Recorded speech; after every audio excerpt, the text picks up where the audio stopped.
বন্ধুরা, লাইভের শুরুতে আপনাদেরকে ধন্যবাদ জানাচ্ছি।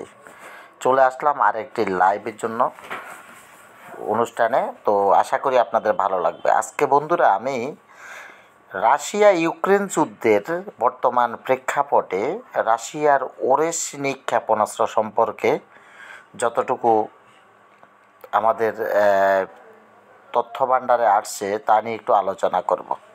বন্ধুরা, আপনারা জানেন গত 2 বছর থেকে 3 বছরের মধ্যে রাশিয়া ইউক্রেন যুদ্ধ বহুমাত্রিকভাবে দূর চলে গেছে। তো আশা করা হচ্ছে যে ডোনাল্ড ট্রাম্প আসার পরে হয়তো এটা কমতেও পারে। আবার কেউ কেউ বলছেন যে তৃতীয় বিশ্বযুদ্ধের এটা একটি সূচনা লগ্ন। তো আমরা জানি না, তবে মনে হচ্ছে যে সামনের দিনগুলোতে ভয়াবহ অবস্থা আসতেছে। আসলে পুরো পৃথিবীর জন্য একটা বিপর্যয়কর পরিস্থিতি, যা আমাদের এখনই ঠেকানো উচিত এবং বিশ্ব পরিমণ্ডলে আমাদের যারা আছেন দায়িত্বশীল তাদের অবশ্যই এই বিষয়টিকে বিবেচনা নেওয়া উচিত। বন্ধুরা, আজকে আমরা রাশিয়ার ওরেশনিক ক্ষেপণাস্ত্র সম্পর্কে আমরা কিছু তথ্য আপনাদেরকে জানাই। তো পুতিন দেশে যখন আমেরিকা যখন পুতিনের দেশে রাশিয়ায় যখন আক্রমণ চালানোর জন্য ক্ষেপণাস্ত্র দূরপাল্লার ক্ষেপণাস্ত্রর অনুমতি দিল, তখনই প্রেসিডেন্ট পুতিন বিষয়টিকে হালকাভাবে নেয়নি। তারা উল্টো ইউক্রেনকে হুমকি দিয়ে বলছে যে তারা এর পরিণতি হবে ভয়াবহ এবং এর বিপরীতে তারা হয়তোবা আপনার পারমাণবিক অস্ত্র ব্যবহার করতে পারে, পারমাণবিক অস্ত্রবাহী ক্ষেপণাস্ত্র ব্যবহার করতে পারে। তো এই বিষয়টি নিয়ে দুই দেশের মধ্যে যথেষ্ট পরিমাণে খারাপ অবস্থার দিকে যাচ্ছে। পাশাপাশি বিশ্ব পরিমণ্ডলে বিষয়টি নিয়ে সবাই যথেষ্ট টেনশানে আছে। এর পরিপ্রেক্ষিতে পুতিন কী করলো? একটি দূরপাল্লার পারমাণবিক অস্ত্রবাহী সম্পূর্ণ একটি ক্ষেপণাস্ত্র নিক্ষেপ করলো।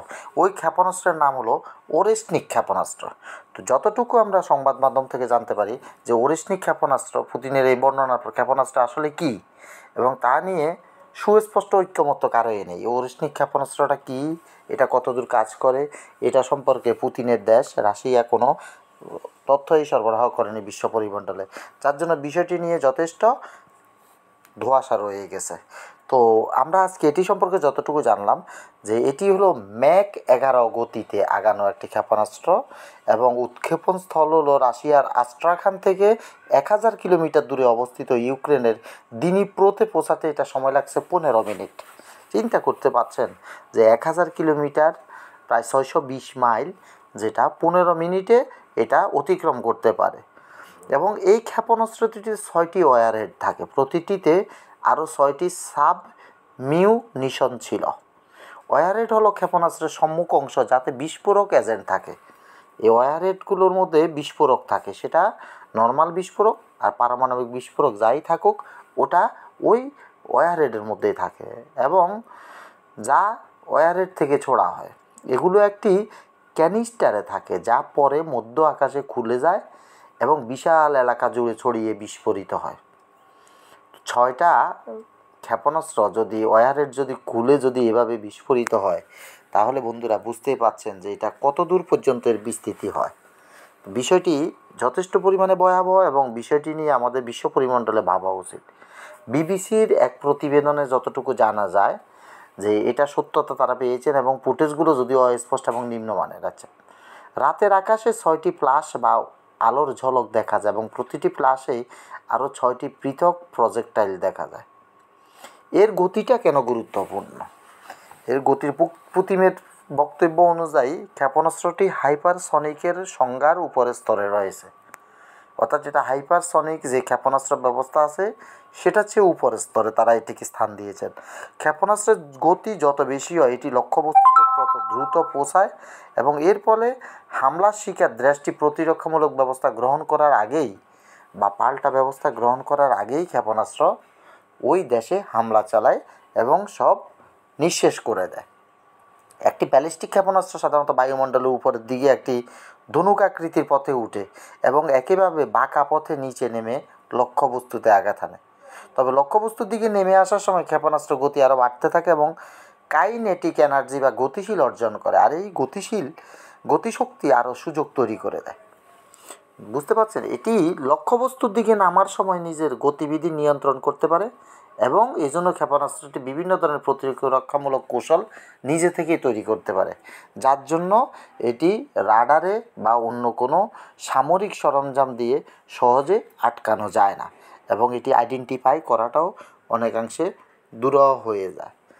এই কারণে ভূমি থেকে আকাশে উৎক্ষেপণযোগ্য ক্ষেপণাস্ত্রের প্রতিরক্ষা ব্যবস্থা দিয়ে এই ধরনের ক্ষেপণাস্ত্রের হামলা বাধা দেওয়া বেশ কঠিন হয়ে পড়ে। এ ধরনের হুমকি অবশ্য সামরিক বাহিনীর, বিশেষ করে যারা এই ধরনের ঝুঁকি প্রতিরক্ষা কাজ করেন তাদের জন্য নতুন কিছু নয়। তবে ক্ষেপণাস্ত্রের গতি যত বেশি হবে একে প্রতিরোধ করা তত কঠিন হবে। ক্ষেপণাস্ত্র এখন বর্তমান প্রযুক্তিতে প্রত্যেকটা দেশ যারা ক্ষেপণাস্ত্র তৈরিতে এগিয়ে আছেন তারা চেষ্টা করছেন বন্ধুরা, যত বেশি ক্ষেপণাস্ত্রের গতি বাড়ানো যায় তত বেশি এটি অপ্রতিরোধ্য হয়। সো এইটার জন্য তারা অনেক গবেষণা চালাচ্ছেন এবং এই ক্ষেত্রে আমরা যদি ধরে নিই আমেরিকা, রাশিয়া, চায়না এরা প্রথম সারিতে আছেন। তো রাশিয়াকে আমেরিকা যেটা ভয় পায়, যার জন্য ভয় পায় সেটা হলো ওদের অস্ত্র ভাণ্ডার অনেক সমৃদ্ধ এবং তারা আধুনিক বিভিন্ন অস্ত্র সরঞ্জাম উৎপাদন করে এবং পৃথিবীতে রপ্তানি করে, যা আমেরিকার মাথা ব্যথার কারণ। আর তাদের আরও একটা সমস্যা হলো পৃথিবীতে তারা চায় না যে পরাশক্তি হিসেবে দ্বিতীয় কেউ থাকুক, তাদের উপরে কোনো রকমে কোনো মাথা ঘামাক, তাদের কাজে বাধা দেয়। তো সেই ক্ষেত্রে আমরা দেখছি যে পুতিন যথেষ্ট এই ক্ষেত্রে আগানো। পুতিন আমেরিকার বিপরীতধর্মী একজন লোক, যিনি আমেরিকার এই আজ্ঞাবহ অবস্থায় থাকতে চান না। তিনি চান যে তিনিও কম না তাদের চাইতে। তো আমরা দেখছি যে দ্রুতগতির এই ক্ষেপণাস্ত্রের উদ্দেশ্য হলো যে যেন মানে এই ক্ষেপণাস্ত্র পরীক্ষা করে তারা বোঝাতে চাচ্ছে যে তোমরা যদি ইউক্রেনকে আমাদের ভূখণ্ডে দূরপাল্লার মিসাইল দাও, ক্ষেপণাস্ত্র হামলা চালানোর জন্য অনুমতি দাও, তবে আমরাও কম না, আমরাও তোমাদেরকে ঠেকাবো।